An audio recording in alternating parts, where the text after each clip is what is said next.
My name is Elena Hart, and the moment I realized my sister had invited my ex-boyfriend to my wedding rehearsal dinner, I was standing at the microphone about to give my speech when the restaurant doors opened and he walked in with a smile that said he'd been invited for a reason. 200 guests turned to look. My fiancé David grabbed my hand under the table, and my sister Vanessa stood up from her seat with a glass of champagne and said loud enough for everyone to hear, "Oh, good, you made it. I told you 8 o'clock sharp." The room went silent in that specific way that happens right before something terrible unfolds in public. I should explain something first. Vanessa wasn't just my sister. She was the golden child who'd spent 28 years perfecting the art of making me feel small while looking generous doing it. She wore designer clothes I couldn't afford. She dated men who owned companies. And she never missed an opportunity to remind me that while she'd built an empire, I was still finding myself at 31. When I met David 2 years ago, she'd laughed. "A high school teacher? Elena, you could do so much better if you just tried harder." But David wasn't just a teacher. He was kind in a way that didn't require an audience. He read poetry to his students. He volunteered at shelters on weekends. And when he proposed to me on a hiking trail with a ring he'd saved for 6 months to buy, Vanessa had looked at it and said, "How sweet. Vintage." It wasn't vintage. It was just not 3 carats like the rock on her finger from her investment banker fiancé. Now, standing at my rehearsal dinner 3 days before my wedding, watching my ex-boyfriend Marcus walk toward our table like he belonged there, I understood that Vanessa hadn't just crossed a line, she'd obliterated it. Marcus and I had dated for 3 years in my 20s. He cheated on me with 2 different women, gaslit me into thinking I was crazy for questioning him, and then left me for someone with a trust fund. The breakup had destroyed me so completely that I'd spent a year in therapy learning how to trust people again. And my sister knew all of this because she'd been the one who found out about the cheating. She'd been the one who held me while I cried. She'd been the one who promised me I'd find someone better. So why was Marcus here now, walking toward me with the same confident stride, while Vanessa smiled like she'd just done something wonderful? "Elena," Marcus called out, his arms open like we were old friends. "Vanessa told me you wouldn't mind if I came to celebrate. She said you'd move past everything." David stood up beside me. His hand tightened on my shoulder, protective but controlled. "I'm sorry. Who are you?" "Marcus Chen," my ex said, extending his hand. "Elena and I go way back. I'm surprised she never mentioned me." "She mentioned you," David said quietly, not taking his hand. "She mentioned you were someone she never wanted to see again." The tension in the room became physical. You could feel it pressing against your skin. Vanessa stood up, her champagne glass still in hand, her smile never wavering. "Oh, don't be dramatic, David. Marcus and Elena dated years ago. Surely Elena's mature enough to have her ex at her wedding events. I mean, my ex-boyfriend is here." She gestured to a man I'd never seen before sitting at the family table. "That's different," I said, my voice shaking. "You invited him. I didn't invite Marcus. I specifically told you I never wanted to see him again." "You're being childish," Vanessa said, and several people at nearby tables shifted uncomfortably. "This is exactly why you struggle in life, Elena. You hold grudges. You can't move forward. You make everything about your feelings instead of being gracious." Something inside me cracked. Not broke, cracked, like ice splitting under pressure. "Get out," I said to Marcus. He laughed.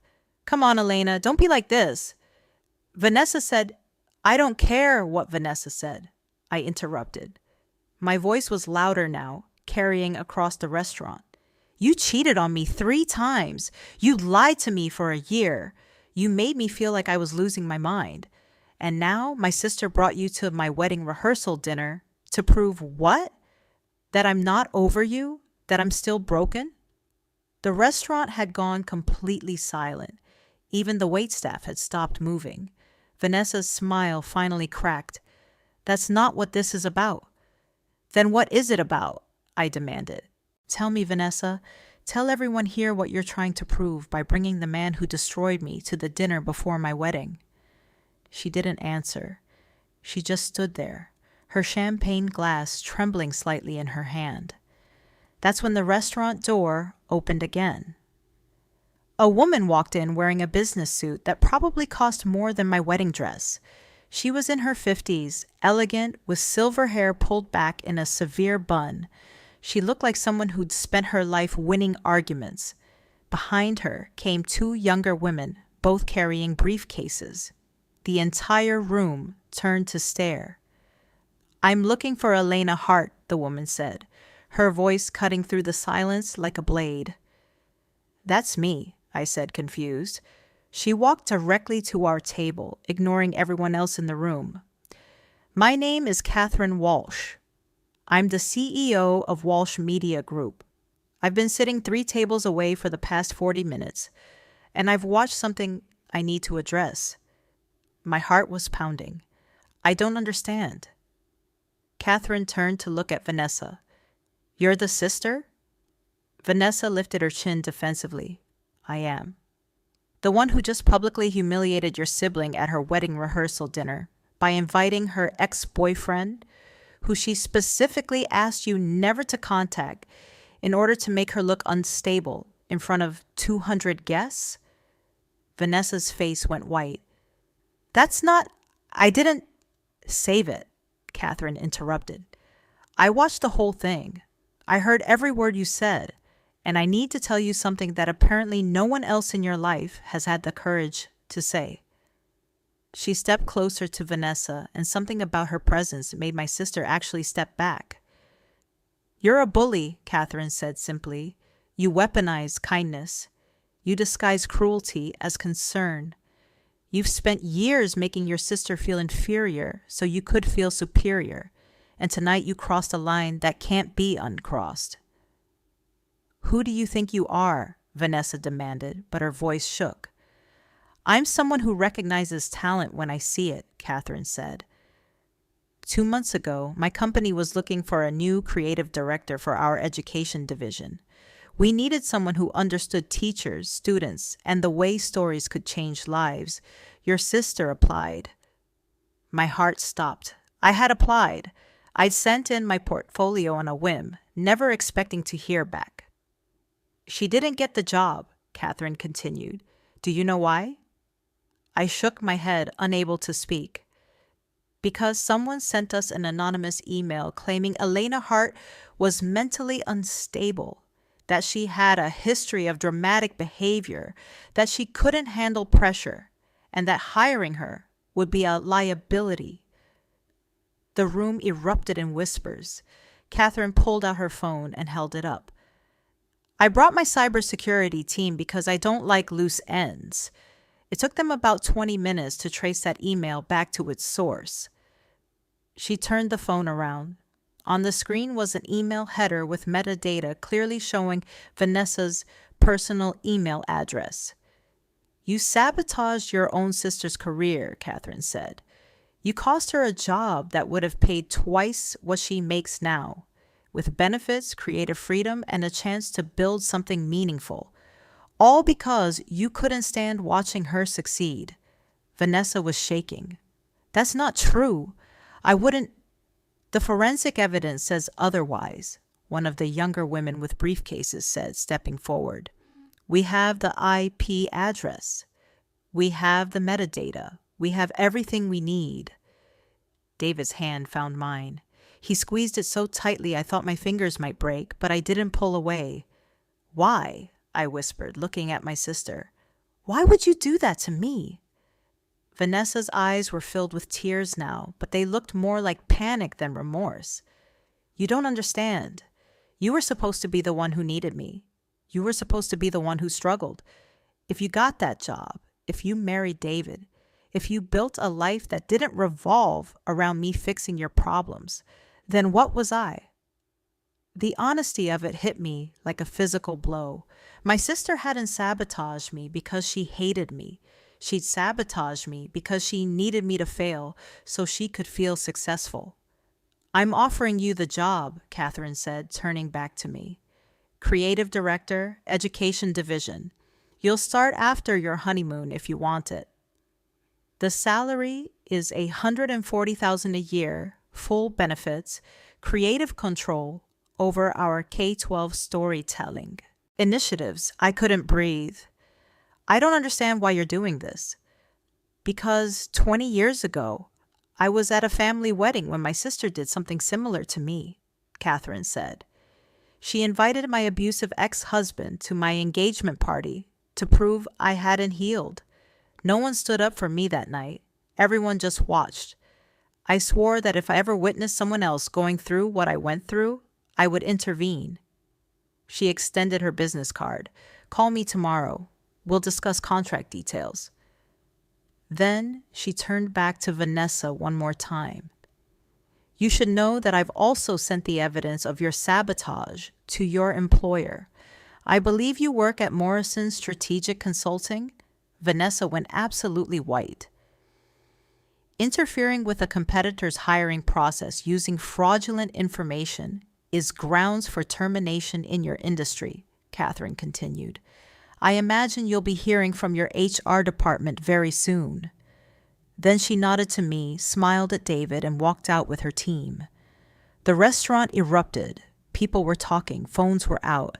Marcus had somehow disappeared during the chaos, and my sister was standing there looking like her entire world had just collapsed, because it had.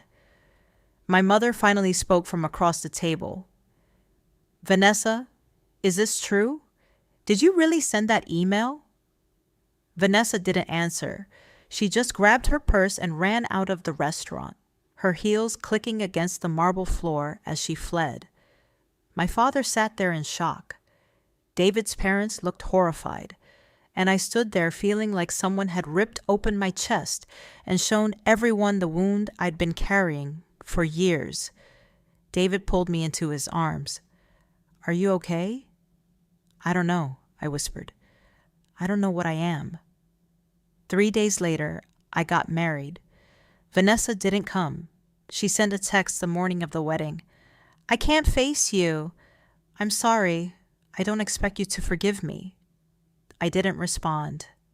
The wedding was beautiful. David cried during his vows. I cried during mine.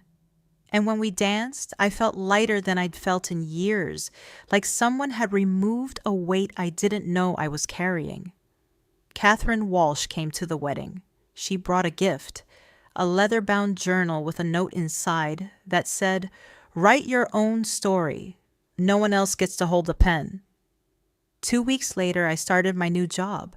The salary was real. The creative freedom was real.